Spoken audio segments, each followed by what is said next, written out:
নমস্কাৰ বন্ধুসকল, আপোনালোকৰ কাৰণে লৈ আহিছোঁ অত্যন্ত গুৰুত্বপূৰ্ণ খবৰ। শ্বেখ হাছিনা বৰ্তমানে ভাৰতত আছে আৰু শ্বেখ হাছিনাৰ পুত্ৰ সজীৱ ৱাজিদ জয়ে এক ডাঙৰ অভিযোগ উত্থাপন কৰিছে। হাছিনাৰ পুত্ৰৰ মতে বাংলাদেশত যি হিংসাত্মক আন্দোলন হৈছিল তাত পাকিস্তানৰ ISI জড়িত হৈ আছিল।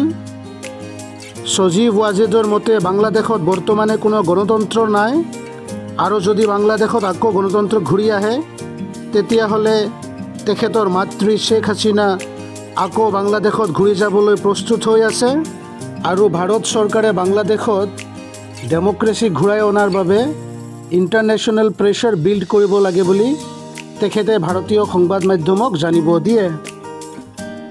আৰু হাছিনা পুত্ৰই দাবী কৰে যে তেখেতৰ মাতৃয়ে দেশ ত্যাগ কৰিব বিচৰা নাছিল,